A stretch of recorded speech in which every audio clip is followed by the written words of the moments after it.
clock there the last time we recorded? It was. Seems like your setup is expanding. Well, It's that becoming clock's more- always been on my desk in front of me. All right. I needed to put my little It's like a charging station technological right there, and I terror. didn't have anywhere to put it. Remember Superman 3, where that woman gets like absorbed by that machine? She gets like wrapped up in cables and becomes like an android.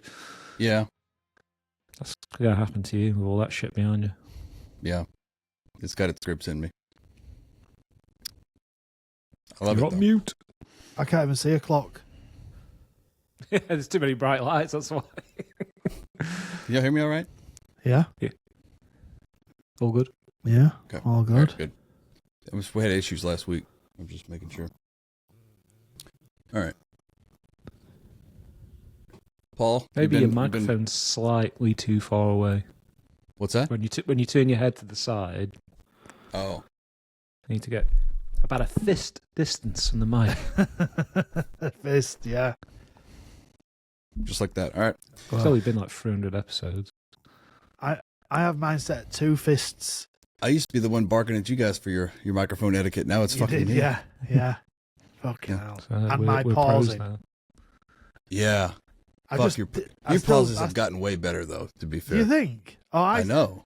Now I still think I pause too much. So the editing software that I use, it has a feature where it can scan for anything that's below a certain decibel for a certain amount of time. And I can see how many pauses were removed. And I'm removing less pauses each and every week. So the pause there we ratio go. is definitely dropping. Oh, You're basically a professional. I'm a pro now. Best I'll on tell your my street. I'll tell my employer tomorrow they can fuck off. No, I wouldn't do that. A pro Okay. something. I'm not sure what, but definitely a pro. Yeah. Yeah. Oh, well, how are we doing? How much have we played this last week? I've been on night shift, so I haven't had a whole lot of time to play. I got a full complement of rivals in over the weekend, which wasn't too bad. I must say that we've had a bit of indifference about Numero Foot. It's been a godsend for me. It's really reignited my interest because it's just given me all the players that I want, basically. Like, my whole team is completely different than it was the beginning of the promo, which is exactly what you want, right? And affordably as well. So it's a big thumbs up for me. It got me re-engaged. Loads of new players to try. Selection dilemmas at times, which is no bad thing. But yeah, it's kind of coming into its own now. I've got a little system down.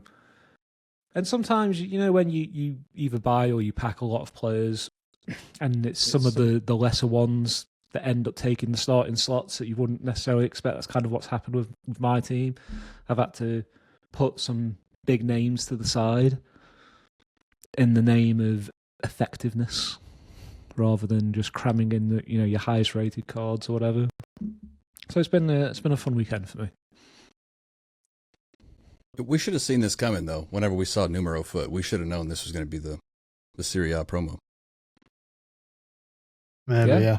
I guess. I mean, it's been due, right? Yeah. I mean, I'm not saying it's only Serie A, but they've definitely leaned into it. Yeah. Perhaps a lot more than other leagues, but it was neglected for at least the last couple of months. And they went hard at the beginning with like the 2 Turam SBCs and whatnot, so everyone had a couple of Serie A players at first, and then they just like starved us of content in that area. Now it's you've got pretty much every position well catered for at this point. Paul, do you know how to say number in Italian? Numero. Yeah. But yeah, going back to this, like when we were first talking about this promo, we were talking about it just being a filler promo and blah blah blah, like threw a bit of shade its way. But now, like, there's some real nice cards in this. Like, I've got 2 or 3 new cards in my team. The evolutions have been really nice. And like, I don't think I'm the only one. I think we've got, lots of people's teams have been changed by this promo, and I like it. I think it'll definitely be one of those promos that's a fan favourite going forward. Yeah, the only thing I don't really like about it is the name. Like the name doesn't like sell anything really. It's not very And- creative. No, it's not. And it didn't really tell anyone who didn't really dig deeper and sort of peel back a few layers as to exactly what it was about. Yeah. But I think it's on the whole it's succeeded. And given it could have been a throwaway promo prior to Team of the Year, it had every right to be rubbish, quite frankly. Yeah. It's not the kind of thing where people are going to be spending a lot of money on packs because everyone's in the Team of the Year waiting room. But just a little bit of spend from your saved up coins, some SBC, some Evos, as Paul says. I think it's delivered on the light content wise, which is great. And on the whole, it's definitely where you want to be succeeding, right, Paul? Yeah, and it's better than being called Numberfoot, isn't it? You know what I mean? I mean, it kind of is. Just depends on where you're from. You know, the missed that shitty name where Numero sounds slightly more exotic. But yeah, I like it. I've been playing a bit as well. Last week I got my full Rivals games played. I didn't think I was gonna. And then I played, I think I snuck up some in Tuesday. I needed 20 points on Wednesday and had a nice little spell. But I don't know if it's because Champs is a little bit easier now because it's easier to qualify, or I've just been sort of finding my groove. But I've been playing really well, I feel like, recently. I feel like that's going to come to an end, but we can get to that later. But yeah, I'm really enjoying my team, really enjoying how it's set up, which, you know. Shame it's all going to come crashing down in the next week or so. Yeah, well, I'm already prepping for that. I've been playing the 4-2-1-3 like 90% of everyone else in Weekend League at the moment. I'm so sick of seeing that formation.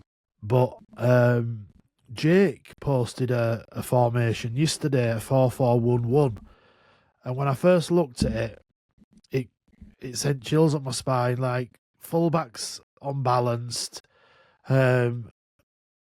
both central midfielders on playmaker, no holding mids. I were like, this seems a little bit too much like an all-out.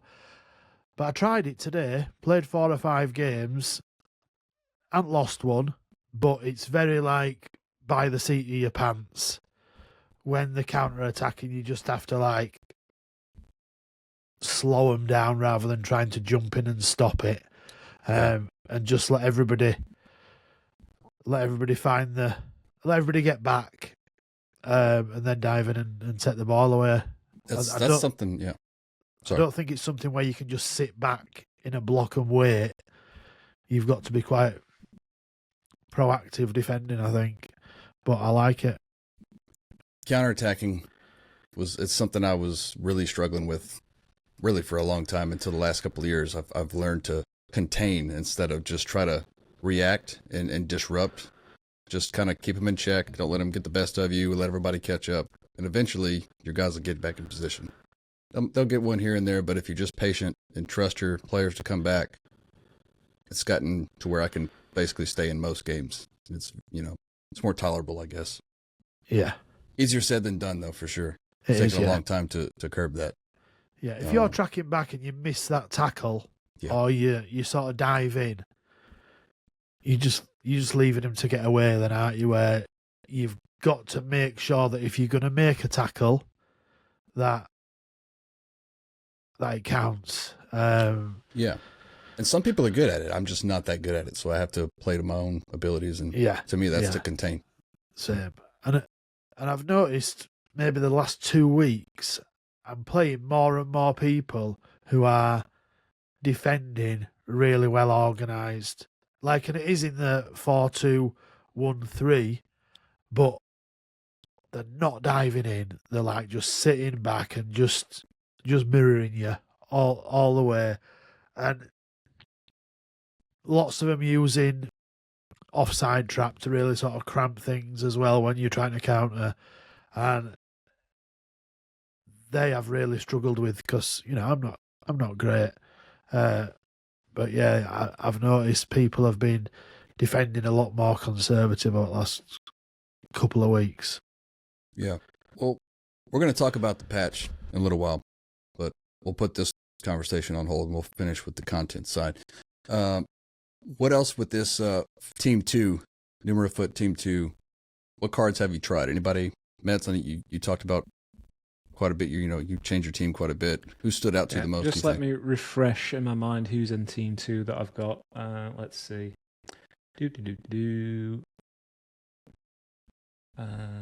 It's all on the cheaper end, I must admit. So I've bought a few of these and not used all of them yet. So just for like squad building purposes, I did mention either last week or the week before that the lower rated ones that don't seem to necessarily be useful right now, you should buy because they're definitely going to go into an Evo at some point. So I've been buying like the 86 and 87s, like Gabriel Strefezza, who's a right winger from Serie A. Who else have we got? Luca Bacchio from Sevilla. It looks like a decent one. I really want that Denzel Dumfries card. He's a little bit expensive right now. I'm hoping that comes down a little bit once Team of the Year's out. And if he goes sub 200k, I'll buy him.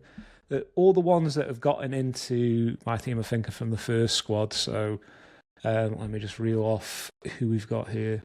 So Endika, the centre-back from Roma. He's a first-team choice. He's my left-sided centre-back now. Very good. Billy Gilmore. Very, very good card.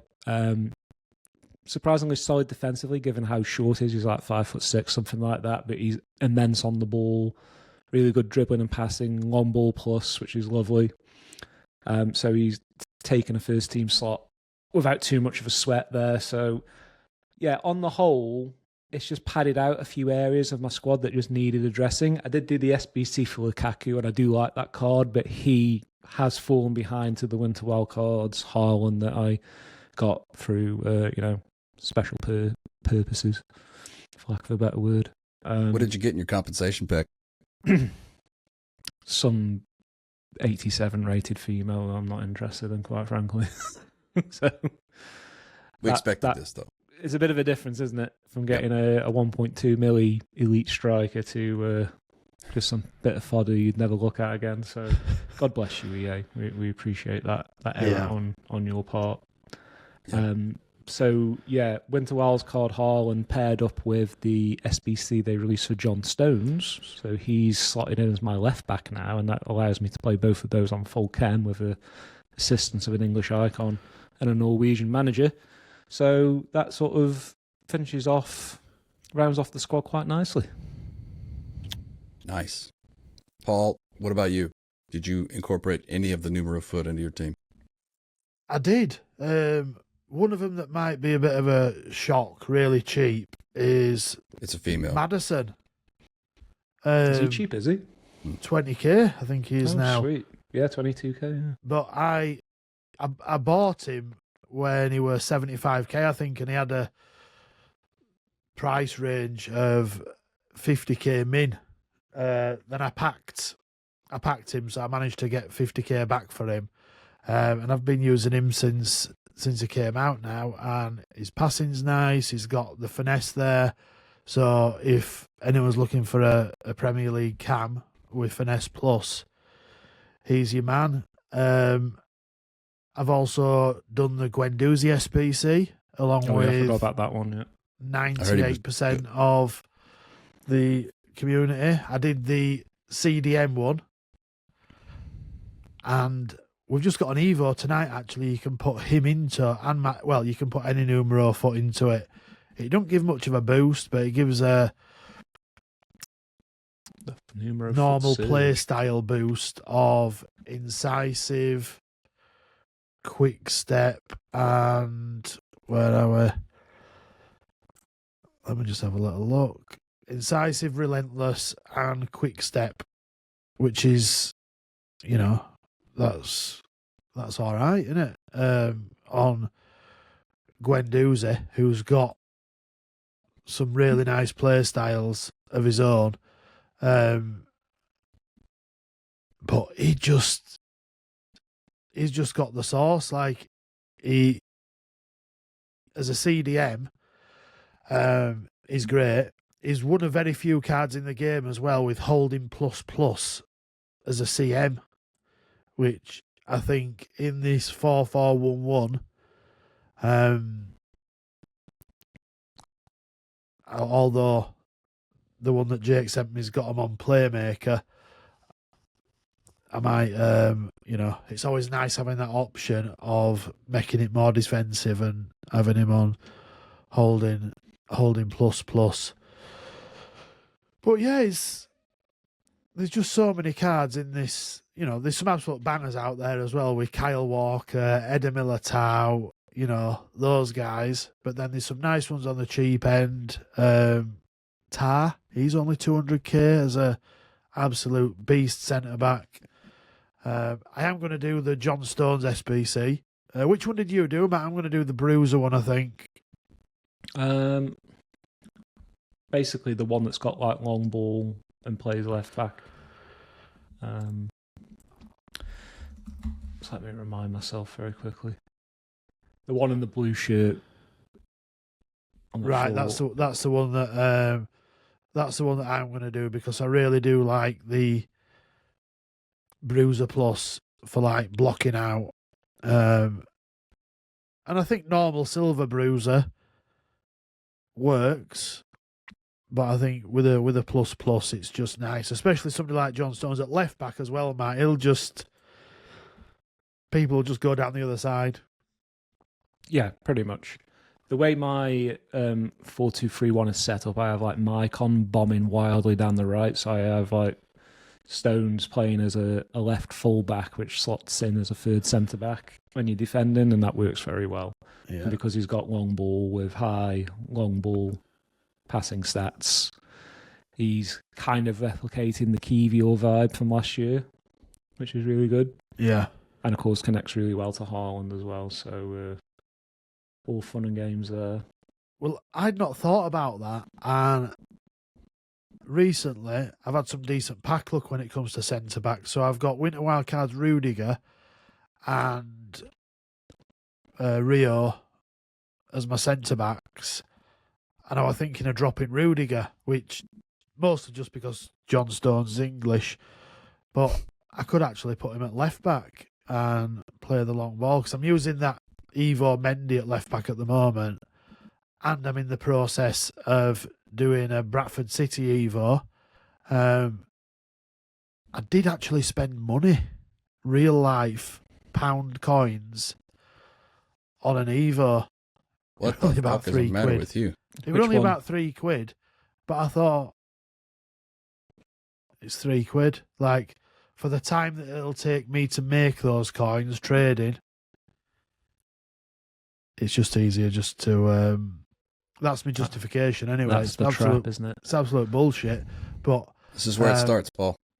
it's how it starts. But do you Yeah. know what? Just if they once. give me something that I want, and I know what I'm getting out the other end, I'll take it, and I can get I'm in my. agreement with that. I'll get my Bradford City. Actually, he's left back, CM, right wing, and left mid. So lots of positions for him, maybe too many. And he'll be 87 rated with like 5-star weak foot, 90+ short passing. He'll have pinged pass, which I'm looking forward to using on my left back, like pinging it into edge at box and then letting those finesses rip while I can. But yeah, that's really exciting me, that one. I've been playing loads of games to get those Evos done. Well, how would it make you feel, let's say hypothetically, if after you spent money on this Evo, let's say you got Ping Pass Plus, and in the upcoming patch they adjust the speed of ground passes to where I'll be it's not as pissed. effective? How would that make you feel? I'll be pissed. Like, I didn't do the Netto SBC because of the upcoming update, and I think if you've spent, SBC's fair dues, but when you've spent real money on an Evo to get him Finesse Plus, I'd be a little bit annoyed. But do you know what? Let's not jump the gun. They nerfed power shots. and they Did still they? work to some extent. The nerf Travellas, you can still blast Travellas. So some people have been confused this week. Some people think that the latest patch that is now live in game patched finesse shots. A few people have been saying, "Oh, finesse shots aren't working as well as they did," but I've scored some absolute blinders this weekend. I think what people are doing is they've learned how to save finesse shots a little bit more. And Foot Weekly, we were on about it today, actually. Shout out. Double tap Y moves your keeper, or is it X on PlayStation? It moves your keeper, doesn't it? Like, people used to use it for crossing, and it'd like shuffle your keeper into the middle of the goal or to the edge of the goal. If you do that when somebody takes finesse shots, the keeper moves faster and saves it. Yeah. Wait a minute. Maybe we should edit that out. I don't know if I want people. I was going to ask you because I don't know what you're talking about. I didn't know that was a thing. I didn't know you could double tap a button to move the keeper. I thought you always had to use the No, joystick. This is news to me. I found this out last year. There's quite a few little things you can do to move your keeper or like do shit to your keeper. Double tap Y is one of them. And Do you yeah. often move the keeper though? Normally? I move my keeper all the time, yeah. See, I never do. Yeah. I don't know. But when somebody's about to take a finesse shot, just try tapping Y twice. Okay. I'll see what happens. See what happens. If it saves it, great. Yeah, I think a lot of the confusion was based on the tweeting that was coming from EA FIFA Direct or whatever. They tweeted out that Title Update 7 was available or was going to be available soon, and it included certain items like it addressed items like goalkeeper positioning, animations, which later on they actually tweeted that following Title Update 7, the future updates will continue to improve upon, and it listed finesse shots being one of those, but it also had keeper positioning in there. So they told us that they just updated keeper positioning. Then they told us that they're going to continue to update keeper positioning, and they threw in some other things. Just, again, like EA is not a model for communication to their player base. We kind of know this already. But, yeah, finesse shots have not been patched yet. So if you feel, I've seen a lot of people talking about how, I hate how they patch finesse shots. Just keep trying them. Yeah, get good. Yeah. And they're definitely better with precision shooting. I know I bang on about it, but Yeah. Yeah. The fucking... As of today, January 13th, 7 p.m. UK, they have not patched finesse shots. Not yet. Not yet. So be careful when you're choosing SBCs or EVOs. Yeah. Hold up. Yeah. Well, before we get into this patch, because I really want to talk about it, I want to talk about some of these gamble SBCs that we've been seeing, these repeatable hero SBCs, these icon SBCs. I can't remember from year to year everything that we get, but is this like standard behavior before Team of the Year? Do you guys remember? No, definitely I don't not. recall. We've not even had a base icon player pick yet. Right? We've had the packs, but we haven't had a base icon player pick yet. Next thing, it's like, there you go, have a player pick with all the icons in and do it as many times as you like. Yeah. Oh, and if you've got any fodder left, we've also got a hero pick you can do as many times as you like. So please, please, please give us all your fodder before Team of the Year comes, because we want you to be absolutely broke as fuck, because we've got some really nice SBCs coming that we want you to do, and you don't have any fodder. I feel like we needed something to suck some fodder off the market, though. We did. Like my club was overflowing with shit. Oh, I'm sick of having to do shit to get stuff out of my SBC pile. Storage. My storage. And fodder investors are absolutely buzzing. Well, half of them aren't, because half of them stopped investing in fodder about a month ago because it's not risen for forever. But now, we had some cards going up like 15k. I think 91s went from something like 24k to 40k, which it needed to. Like, it were getting to the stage where it was just ridiculously low and there's no value in the packs.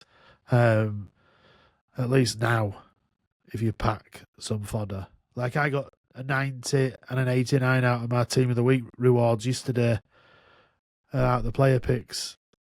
And that's nice, 50k or whatever. Yeah. You need to have something. Something else that I noticed this week and took advantage of it, that I'm not familiar with seeing this happen, but leading into the weeks before Team of the Year during the voting period, does the market always go up, Paul? No. Yeah. So I sold a lot of stuff that I had been holding for like 6 weeks. I had Thunderstruck Rooney, and I had Rush Pateas. I had the Winter Wildcards, Rolfo. And I made like 220K on those cards after holding them for like a couple of them for like 6 weeks, and Rolfo for a week and a half or whatever. It was very strange to make coins after holding cards irresponsibly that long. Yeah. And I think in between them, we've had little drops, but you sold at the perfect time. Like those cards, did you sell Friday night? 2 days ago? Yeah, Friday night. So if you'd have sold the day before, they were a lot cheaper then. And if you look at them today, they're down. So you're pretty much the perfect trader, Hunter. You've just bought cards, held them, and sold them at exactly the right time. Be lucky. That, or not good, maybe I know something. Yeah, you do. But I was shocked stuff went up as much as it did on Friday. But like I'd said to you in the chat, I think people wanted to rush the weekend league. So cards shot up Friday, and then they wanted to be out because then Saturday and Sunday stuff just dropped down hard again. You're better than me. I'm losing 650k on my Winter Wildcards. Yeah. I did buy it at the wrong time, but yeah, I'm losing. You got to buy low and sell high. That's the strat. Next time, I'll ask you if it's the right time, Hunter. Yeah. Just if it goes bad, don't blame me. I won't. Mets, have been doing any trading lately or not really? Just moving on some of the informs that I've been collecting over the course of the game. I've been saying for weeks about buying all the 85, 86 rated stuff. I've seen some people on our Discord who have been going for much higher rated stuff than that, getting it for rock bottom price when content's come out like 88, 89, so like 15k, and they're making sweet money on those. So fair play to you for doing that. Shout out to Osmo from the Discord, who's become a gold coin millionaire for the first time off the back of my zero risk informed trading strat. Well done, mate. Let's go. Well done. Yeah, he's very happy. He's got some coins to spend before Team of the Year. It's just basically like making money off the housekeeping stuff and whatnot. But I should have like $1.5 million to go into Team of the Year. Hopefully that can afford me one card if I'm lucky. But I think it's probably worth bringing up what we've seen in the last couple of years is when Team of the Year has come out, the prices for a lot of, say, the bottom of the range are much lower than they end up being a week or two later. So if there's something that you like the look of and you think, that's a good price and I'll wait for it to go down, it probably won't. Don't procrastinate. If you like the price on day one, just buy it. Because every year we've had cards like Millie Bright start off at a few hundred K and go up to like 1.5 mil, stupid stuff like that. Wendy Renard, that kind of thing. If it's low enough for you, just buy it. All of them will go up in price over the course of 1 to 2 weeks. So whether you intend to keep it or just flip it for profit, but procrastination has killed me the last couple of years, especially I'm on the tighter end of a trading budget. I'm not into the multi-millions as I have been in previous years. It's incumbent upon me to get at least one card for a fair price and then decide what to do with it thereafter and not think, it could go lower. No, it probably won't. Everyone wants a Team of the Year card. They'll buy the worst ones, with the exception of a female goalkeeper like Wendy Earps last year. Just get in there, get the card, and see what happens. But form suggests that they start flying after a few days because everyone starts trying to get hold of the cheapest one they can get. I think last year some people nearly doubled the coins, like buying Team of the Years, and within a few weeks they just absolutely flew. I think people are going to be a little bit more. People are going to wait less this year, I think, where last year people waited till they were all in packs, but that were too late. They'd already. Yeah. If you think about already gone. It's kind of logical. A card like Wendy Renard's probably going to get into the female team of the year again, and she'll link to a Selma Basher via club and league, or a card Showy via league and nationality. So the squad building possibilities are there immediately. If you want a Cole Palmer but you're not rocking a Premier League team, you can put a Millie Bright in, presuming she gets one as well. So those cards that will start off at like 300 or 400k will rocket to a mil within 2 or 3 days. No problem, as people need the links. And I think this is generally the strategy now, is look beyond your initial opinion of one of the lower rated team of the year cards, particularly the female ones, because they will link to stuff and enable squad building opportunities that weren't there before with some other elite cards. Like there's not that many like really good Chelsea players in the game at the moment, but Cole Palmer will change that. And if there's female Chelsea players attached to it, they'll fly, no doubt. Yeah, and I think it also becomes people open the packs. They don't pack one. They're like, I want to use a team of the year. I can't afford 5 mil for whoever it is. So who do I buy? And they look at those cheaper 3 or 4, and everybody goes out and buys them. Yeah, absolutely. I've been trying that strategy, Matt, with my wife. Like if I want to go buy something, I'll just be like, look, now's the time. You got to strike while the iron's hot. It's not very popular with her though. She doesn't like when you come home with a new gun and tell her that was the perfect time to buy it, because supply demand was just, it was It's only going to go up in value. Yeah, always. You try and buy that gun in California right now. Yeah, Everyone It's wants true. it. See, and they'll be Right. sold out when you want to go buy it. You need to buy loads of ammo as well, because you won't be able to get the ammo for it. So you need to buy it all now. Yep.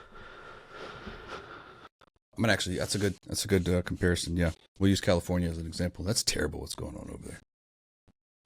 Oh, did you see today? Trump apparently 4 years ago put everything in place for him to bring loads of water down from up north, and Newsom said no, we don't need it, we're fine, we're all right, we're all right, and they needed the water.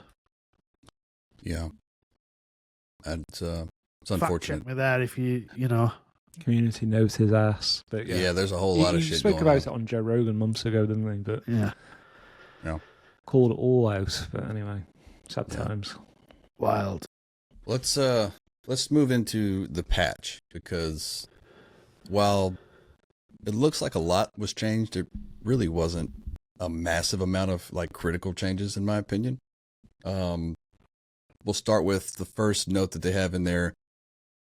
In certain situations, positioning system was bringing players too close to the ball carrier when cutting off passing lanes, resulting in auto tackles. This could also result in midfielders being pulled out of position to overload the ball carrier, reducing passing options. So basically it was cluttering the midfield, making it very clogged and just ping-pongy, back, forth. You make a tackle, you intercept, you lose it, back and forth. I haven't personally noticed a massive change in this aspect, but I mean, I've only played probably 20 games since the patch has been out. I say only 20, but to me, that's a good sample size. I haven't noticed a massive change in that area. Have you, Matt? Yes, it was a very big annoyance, and I would say quite a high number of the goals I was conceding was literally off the back of that. I think what they need to do is, if you're tackling a more diminutive player with a big CDM or a big centre-back, Like there has to be a period, like a brief period, like a full single second whereby that card can't auto win the ball back. They should be like just basically out of the game and not able to recover. Because the amount of times you think you're going to clean tackle someone, they just reanimate faster than your player can and just snatch it back, and then they basically get a tap in.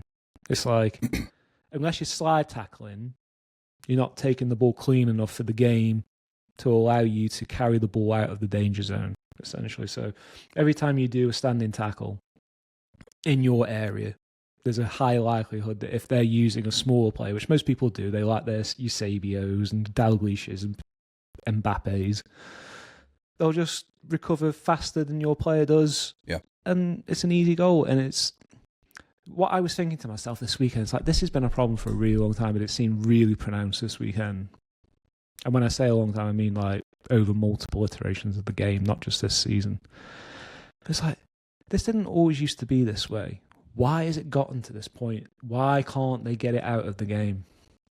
It's almost like it's in there on purpose at this point, which really pisses me off. Like, this was not a feature of the game from, let's say, the original Ultimate Team of FIFA 09 up until 14, 15, maybe 16, and then it's just started creeping in. Yeah. And it smacks of issues that we've brought up before, whereby you're basically like stacking a build of the game on top of another build of the game without, rewriting it from scratch, and no one's completely sure what's happening in certain areas. There's no way in hell anyone would, I think, deliberately program a game this way, but it seems to be like some level of incompetence in cleaning up the code as to why this allows to get sneaked back into the game year after year, because it's not a good gameplay experience. Even if you're the benefactor of it, it's still shit. Yeah. No one wants to like win games from like tackling centre halves flukily when you should be getting dispossessed of the ball. I mean, that's not a satisfactory way to score and win a game, in my opinion. I can't imagine anyone enjoys that shit. Even the ones who over-celebrate it afterwards, you little scumbags. But I would never do that. Never. These are features of the game that have been in there a long time. They must know that it's not good for the people who play the game, regardless of They have to know that. who benefits from the outcome of it. But yeah, this weekend it's been truly awful. Like, absolutely shocking. And God forbid you're like me and you're running a couple of giants up front. Basically, I've got like Winter Wildcards Haaland and Thunderstruck De Ketelaere up front, who are wonderful together. But they wouldn't benefit from this because they don't reanimate quickly when they get dispossessed. They just go stone cold dead. And the person can carry the ball out willy-nilly, no problem whatsoever. But if you're using a midget, you're in there as basically like a massive one-up against the person you're playing against, and it stinks. It really does. Yeah. It reminds me of one player in particular over I would say probably the last 3 or 4 years this has been an issue. Probably since the advent of hypermotion, I would think, which everybody knows I fucking hate. But like the Gold Werner always seemed to get that rebound. Mbappe for sure gets him all the time, but he's got the Mbappe factor. But for something, that Gold Werner was always just right there, just almost telepathically knew that ball was going to be there. And it's a shame because as a defender, you're trying to defend responsibly the way you're supposed to. But if you do decide to try and make a tackle, you know that you will pay for it if you do not miss it, or if you do not secure that ball. Goes back to what Paul was saying. I know he's talking about further out in field, about trying to contain a counter-attack and slow people down, but generally you just have to squeeze people out and get multiple defenders around the ball rather than try and engage in a tackle, because you'll just lose. Far too often, it's far better to just block the space a lot of the time. And, we're at risk of turning this into a gameplay pod at this point, which isn't our style. But that is generally how you have to defend in this game against certain types of attackers, which is the majority. Most people play the smaller, faster, more nimble type players who reanimate super fast. Just space them out, block the passing lanes, block the shooting avenues, and just wait for them to give the ball back to you, because if you engage, you're in deep shit as of right now. And you shouldn't be penalised for making a perfect tackle. Do you know what I Or mean? better yet, Paul. And I know this is talking about the auto tackles that it were doing when a ball were passed in, but it's that same effect in it. Like you just stop dead, and there's certain cards that do win those balls every time. You look at Theo, Vieira, those, but like there are other cards that should, if you make the right tackle, you should come out with the ball. You shouldn't be penalised for it. Seems more effective to defend at the moment with smaller players, particularly because we don't have any OP sort of lofted pass, power header, aerial type effect at the moment. So you can play your Cordobas, or in midfield I have Billy Gilmore's, Barella as my two CDMs, and because they are small and fast and both have high aggression, they reanimate quick enough to put in a good contest against this kind of issue. But if you had a bigger CDM that isn't like mega elite like a Vieira who will just crush everyone, you're in deep shit. And it's kind of like the game doing a 180 on itself based off what we've talked about over the last few years about over-reliance on AI defending, and we want that removed from the game. But this encourages it, because if you manually engage, you put yourself at a disadvantage. So then you need that teammate contain. You need people to block the space as the only viable means to dispossess people in your box or in and around the box. And that's just naff. I don't think anyone's looking for that. It just happens to be the most optimal way to do it at the moment based off the current conditions of the game and where the patch is taking us. But like Hunter was saying, he didn't notice this weekend, so perhaps it's not the same for everybody. But I definitely felt the impact of this. And I'm not going to say it ruined my experience, but it did create those frustrating moments where it's just like, I wouldn't have conceded that goal or wouldn't have lost that game if that shit didn't happen, which is never good. No one wants to feel like they've put 20 minutes into something and you've come out on the wrong end of RNG or something like that. It's bullshit. No one wants to experience that. It's like you said earlier, like you shouldn't be penalized. I think Paul said it. You shouldn't be penalized for defending properly and making a tackle, a well-timed tackle. You should be able to make that and get the ball back. But you also, on the other hand, you shouldn't be rewarded as an attacker for sprinting directly into a center back, getting the rebound, making a shot, getting it parried only for it to fall right back to your foot and getting another chance at it. But you see it all the fucking time. And how often do you see shit like that in the real world? I'm not saying it never happens, but the percentage of times that it happens is way lower than it happens in this game. And they tout realism and everything about this game and how they're trying to make it like this grand realism experiment. Like it's not. It reminds me of NFL Blitz sometimes, if you guys remember that game. Yes, of course. That was a very popular game. It was. But it was very arcadey and just it was not strategic. Yeah.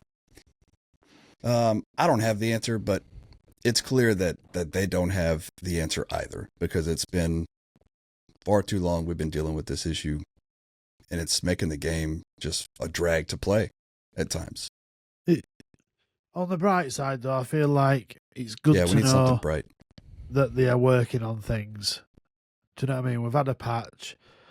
They're already telling us what they're going to do in the future, although the communication probably, they need to tell us more or nothing at all, I think.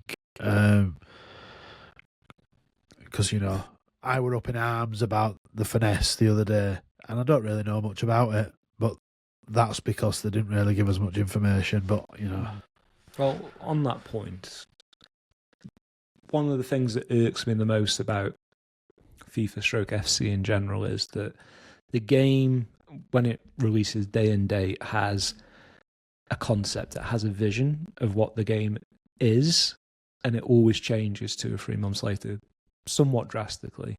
And it would be nice, regardless of the fallout that may occur, if the devs had the balls to just stick to their vision, whatever that happens to be for the year. Too many times we've had instances whereby what starts off as meta in the first 2 or 3 months changes before the turn of the year and whatnot. And I'm not like getting into specifically finesse. That's just one example of it. But I think it's bullshit because you're just pandering to the loudest people in the crowd. I don't like that. I want it like this. And it's like, well, clearly you meant it to be that way, or you wouldn't have done it unless we're just saying everything that they put in the code is accidental, which obviously isn't the case. It's a very complicated game. Sometimes things go awry, but for the most part, the game is on launch day as it's supposed to be. Just stick with it. See it out for the season, unless there's something drastically bad that you find. Don't start tweaking everything. It's like, let us build our teams around your intended vision. And to get to the point of finesse specifically, I mean, this is an example and a good one, but it could apply to many other things as well. But finesse shooting is really popular. Like the cards that have been meta in this game to date are largely the finesse attackers like your Griezmanns, your Salahs. Last year it was like the Player of the Month Son and stuff like that were good for quite a long time into the game. But if you've put a considerable amount of your time and particularly put your money into building a squad around what is the established meta at that time, and then they just pulled the rug out from you in January, as is what's happening now, that's some bullshit. And you'd be more than justified speaking to your credit card company and charging back the cost of this game and anything you spent on packs. When I'll they get me completely £6 back. Yeah, get your £6 back. Seriously. Because if you buy a piece of software and it says it does X, you're like, sweet, I'm buying that. I use it for 3 months. It's everything I expected it to be. And then they just disable that function after 3 months. You can bet your ass they're going to get chargebacks. I can't believe how EA disguise in the name of balancing just complete removal of features from the game. It's like if they get to, I'm not saying that finesse shooting is going to be completely nerfed because it won't, but it will be so drastic to the point whereby people will move away from the type of players I just said to something completely different, like people who are good at Trivela or power shooting or something else. And that's not fair on people who've invested a shitload of time and money into the game to build a squad around those features for the first 3 or 4 months of the game. That's just not on.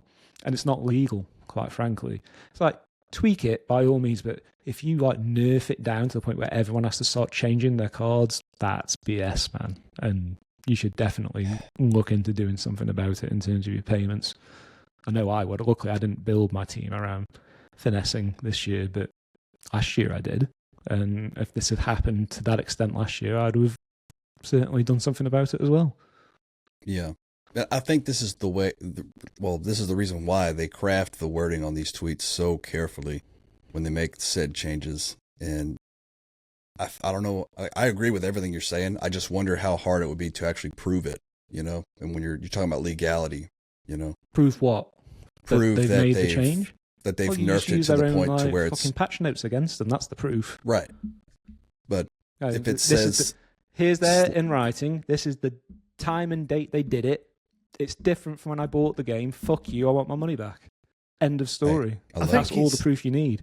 I think it's different when it's a broken mechanic like power shots were, because the power shots were broken and you scored 99% of them when you did them. But I think when power shots are kind of hard to get off, though, right?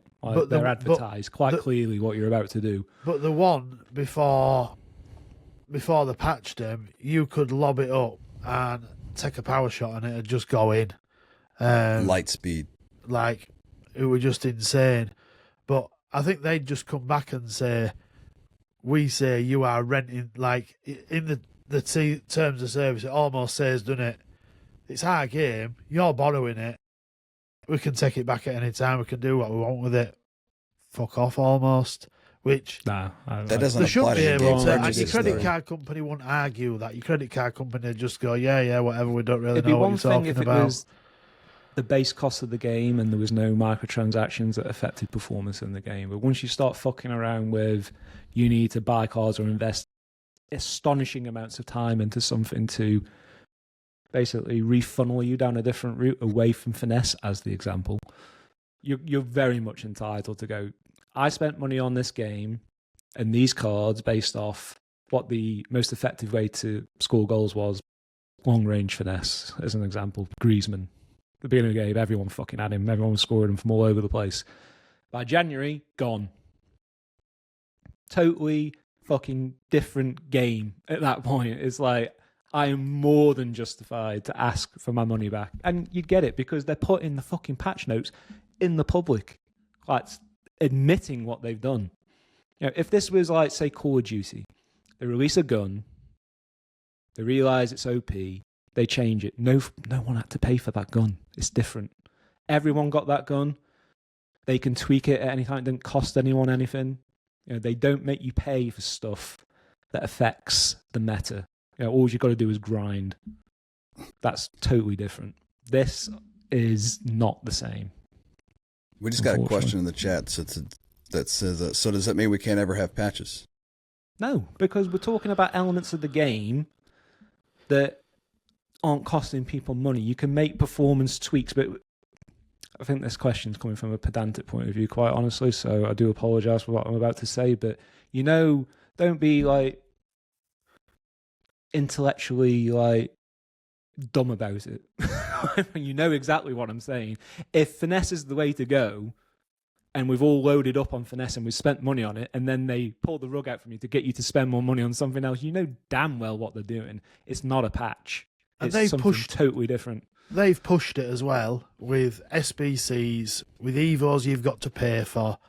They're like, go use finesse, and now we're going to nerf it. And they haven't nerfed it yet, and it might not get nerfed to the extent I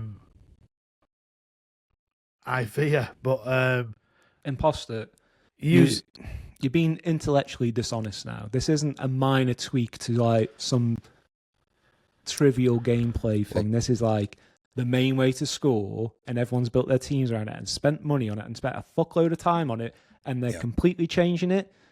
It's totally different. Yeah. I'm sorry, mate, but you're wrong. For the listeners, the reply from the person in chat named Imposter says, we just take the day one game and that's it for the year then. And I think obviously this is coming from a devil's advocate point of view, because that's the obvious question that, you know, your average person will ask, right? What I worry about with this though, if this were to be brought up in like litigation or something, how do you get a courtroom, let's say in America, where most of our lawmakers are 85 years old? An How do you get them to individual understand versus what their the credit fuck card you're company, talking and they about? won't give a fuck. It's like, prove that they changed something. Oh, they changed it. He's right. Here's 30 quid back or whatever. It's not a court thing. We're not going to that level. It's a case of, is what I spent my money on achieving the intended purpose? And the answer would be no, because they're saying openly they've changed it, like significantly. Yeah. More than likely as the case will be. Otherwise, what's the point of fucking changing it?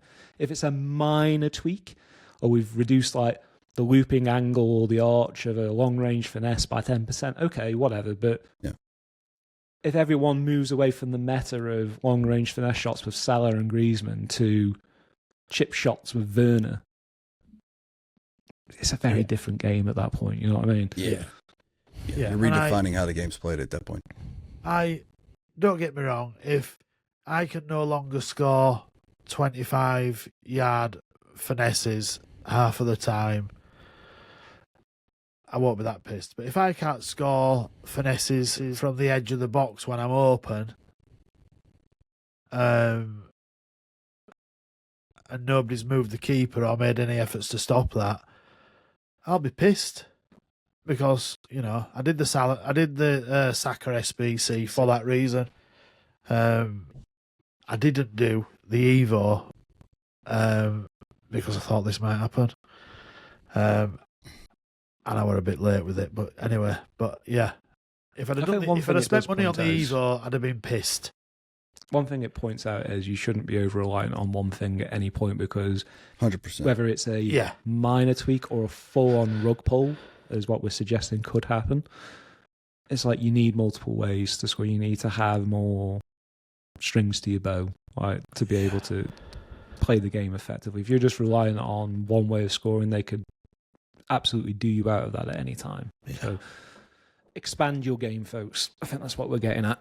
Yeah. Yeah, for sure. Speaking of rug pulls, we haven't heard from Miss Haley Welch since her rug pull of the Hawk Tua coin. I think She's had her 15 minutes and gone. With I'm about sure her 20 lawyers mil. have told her to shut the fuck up. she went into hiding. Poor girl. Mhm. Poor girl. Yeah. She's Back in to the Hunter's patch. basement. Back to the patch. They talked about addressing. They talked about addressing issues where if you attempted a lobbed through pass, it would sometimes result in a through ground pass. I have noticed a change in Yeah. lobbed through passes. In particular, it's those first timed short lob through passes. So if you got momentum going forward, I notice it particularly in co-op, where if I get the ball as a striker or a center forward and my teammate is making a run to go past the line and I try to flick it up over the center backs, it is much harder to do that now than it was before. Before it was almost automatic, just L1, triangle, boom, you're in. But I'm having a really hard time getting those to come off now. I don't know if that's just you though, Hunter, because I don't know if they've touched that. I think this was when you were doing over the top through balls, you were playing ground passes instead. Yeah, on that point, that's correct. But they did also say they reduced the accuracy of first-time lofted through passes. Is that for this one or was that the last one? Was that this one? Yeah. That's the one that's currently active. They made that change already. Right. Oh, they have done, yeah. Sorry, they Yeah. have done, yeah. I didn't know it at the time, but I noticed none of those were. I say none of them. A lot fewer of those were hitting the foot of the person making the run. And I went back and looked, and I was like, oh, well, they adjusted it. They're not as easy to do, which I'm fine with that. If it works when you do it to perfection, great. But it shouldn't work every time. And I noticed people were doing it with more power, Mm. and they were still managing to get on the end of them. So maybe I shouldn't have said that either, because people. Dude, Because you're going to Something get I caught up in the noticed this chat. weekend. I Those don't know over the if you top guys first ones encountered are the this, killer. but I'm not talking about lofted through passes, but people were just like dinking just normal lofted passes into the box, and they're like very floaty. It's not a lofted through pass; it's more of a manual lob pass, and it's almost like as an extension of what we were just talking about, how strikers can dispossess centre backs really easily. It's like when a striker and a centre back are going for the same lofted pass, the striker animates faster and wins that one-on-one more, even if it's just like they're trying to chest it down or something. And the amount of people doing it was very weird, and it wasn't mega effective, but you could definitely tell some people were trying to cheese it a little bit. I don't know if you guys encountered that, but it was very like profound. Yeah, in my I experience. can't say like that I've noticed it in particular, but I have noticed it. It's much easier to win 50-50 with an attacker versus a defender, particularly a center back versus a striker. I'll tell you what I struggle with, guys who've got press proven on their attacking players and they're putting balls into them, and they just seem to be able to bring them down with ease, Mm. which is a fucking nightmare, even with decent centre backs. You would think that would be first touch plus, though, right? No, if they're shielding when they bring the ball down. Yeah, if they're shielding, yeah. Okay. Yeah. So that's what I'm doing. They're lobbing the ball in I got you. and then So shielding. you're calling to foot. You're backed into somebody calling forward at your feet, something like that. lobbed in. Okay. And they're bringing it down on the chest or whatever it is and smacking it as you're trying to push them out the way. You can tell we don't do gameplay pods very often. Huh? We're good at this. Yeah, this is where we shine. We always get lots of candid feedback too on our gameplay pods, and I look forward to it because every time I get some feedback, I learn something. Oh, for So- sure. Like, For those listeners, for those out there who are just their ears are burning because you're so disgusted at our gameplay chat, keep in mind we are not professional players. We are casual players, just like 99% of our listener base. So get involved, get in the Discord. It's free. The link's in the show notes. And let us know what you think. Oh, I'm fucking terrible. I've been playing this game a long time. Like, look at the goalkeeper thing. That I found that out last year. I am the best on my street. You're right, imposter. I live in a fucking bungalow in the middle of fucking nowhere. Nobody else lives on my street. Doesn't matter. You're still the best. Jokes aside, there's all sorts of things in this game. Stuff about touches, like when you're receiving the ball. Loads of little things that I've learned in the last. I'm learning stuff all the time, and we all are. And it's one of them where, like, sometimes ignorance is bliss. Do you know what I mean? Like, It has to be. it has to be. Like, I don't. There's always room for improvement. There is, it's not yeah. like There even is. when I played the game to the fullest, I didn't know like every skill move. There was always more to learn. I never got a good, say, throw-in routine down. I've never done a throw-in dummy, for example, once in my life. Like, there's always space to learn more. But it's just is that additional knowledge worth the time and effort to put into it when you only play so many hours a week or whatever? Or if you're a full-on hardcore rivals and weekend grinder, you want as many different avenues to win as possible. And we're past that now. We're all old boys. Yeah. We don't play it as much as we did 10 years ago or even 5 years ago. So we bring an element of reasonable gameplay knowledge to the table, but we're not going to be those guys who do their secret super meta tactic and skill move combo and super cancels. No, we're not those people.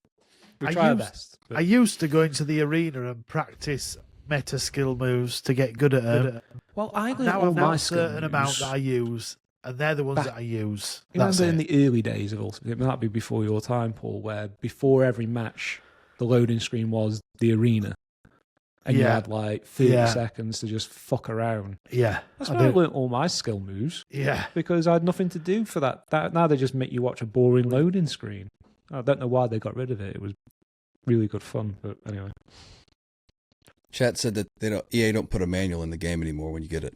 Should they make one? Read a little book that would come with it, explain how it works. it's called YouTube. Nah. Well, it's all YouTube- UI in the game YouTube too, right? is the way everyone learns shit now. It's all those Manuals are not freaking necessary. pop-ups that come up when you open the game for the first time and you're annoyed to shit. Can't turn them off. You Yeah, have to go through all the tutorials. Yeah, if they made a book for this game, it would be 500 pages. It would be so complex. and fucking boring. I ain't reading that shit. Do they do a fucking audio confusing. book? I mean, Yeah. I don't even know how I do half the stuff I do. It's just muscle memory. Yeah. Like, if you ask me, how do you do that? What the controls Yeah. are? I don't know. My hands just know how to do it. Yeah, So a while back, I would always do a certain move in the box, and I could never replicate it. Didn't know how to do it. Didn't know what it was called. This is probably FIFA 18, and it was so effective. Well, 3 years later, I was like, I'm going to figure out what I'm doing. So I turned on the controller overlay, and I looked at the controller movement and see what I accidentally did that worked.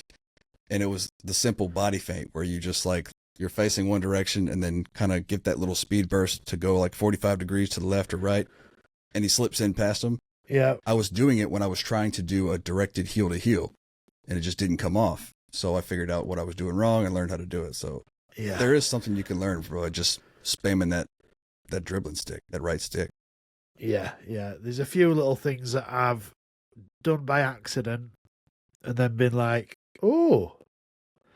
And it's taken me 18 months to figure out how So I've one done of it. the best things that most people don't use is just using the R trigger to just hold the ball up, because you're pretty much undispossessable at that point unless they double up on you. But versus single player, it's very hard to get dispossessed when you're shielding the ball. And almost no one uses it. But it's something I've used because of the map meta, basically, for years and years and years. But it's amazing how many people, I presume they know about it, they just choose not to do it for whatever reason, but it's extremely hard to dispossess someone when they're doing it, unless you've got a guy and teammate contain and you're marking both directions that person can sort of shield the ball from. But one-on-one, they'll just keep running circles around you. You really don't know how you're doing it, do you, Matt? Because that would make you sprint. L trigger. You meant. I'll trigger them, whatever. There you go. You just proved. Absolutely You just proved your own theory there, man. outed me, you motherfucker. Hunter Paul's a works of fucking magic pro. there. Yeah.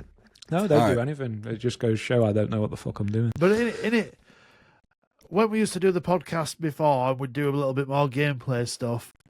The amount of times I'd have to like pick my controller up before I spoke to like say how I'd done something, because it is just memory in it. Like, Well, it'd be one thing if this was like a 2D fighting game like Street Fighter 2, where an Hadouken's always the same command. It's just either doing it to the right or doing it to the left. But because we're doing it 360, I'm like, yeah, whatever. yeah, Like trying to explain or do this on your stick, and then with these buttons, You it's still remember button combinations from Street Fighter?